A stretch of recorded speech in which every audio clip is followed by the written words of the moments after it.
والدي المكرم شيخ العرب والعجم غلام حضرت غلام الحنفي رحمة الله تعالى عليه تم الله رب العزة والمسيح هر مبارك لله الحمد كيو سره فکرو کی مبارک سرا دمالداری الحمد لله ثم سکمینو د پیسو سکمینو د علم خو ازهر من الشمس ده د هغه د علم تفسیر یا تفسیر بز سوکم تاسو فکر وکئ چې افغانستان نه کوټه نه پاکستان نه بلکې په بهر ممالکو کې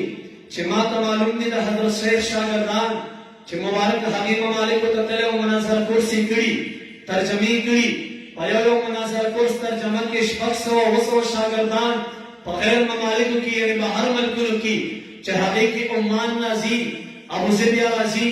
دوبۍ راځي لیکن دې ممالکو ته مبارک په سفر باندې ځي د دې د علم هغه فیض هغې ممالکو ته رسیږي علم طرف ته نظم مخکې ورته ناظم صاحب المحترم اشاره وکړه چې لیکن دغه وخت پروګرام به ختم شي د مبارک د علم هغه فیض به ختم نشي هغه سلسله به ختمه نشي ما ویل چې زما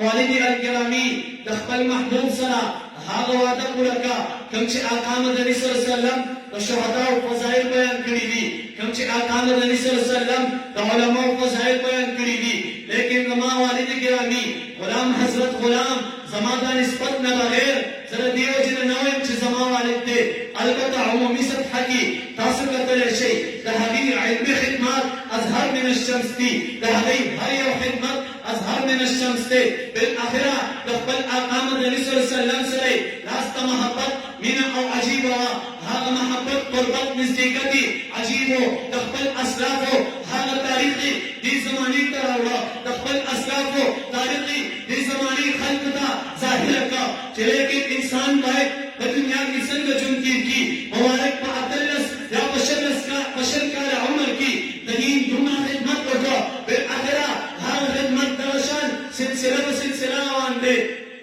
هغه خدمت روان دی لیکن مبارک چې کوم دی د آقا مدني صلی الله علیه وسلم په مینه کې دومره مستغرق دی الله رب العزت آقا مدني صلی الله علیه وسلم په مینه کې دومره مستغرق دی چې عظیم مقام د شفاعت عظیم مقام د شهادت ورته نصیب کوي لیکن مبارک چې کوم دی هغه خدمات وکړل پسته خدماتونه شهادت په نصیب شو شهادت هم په عظیم مقام کې شهادت هم په عظیم نسبت کې د خپل اسلاف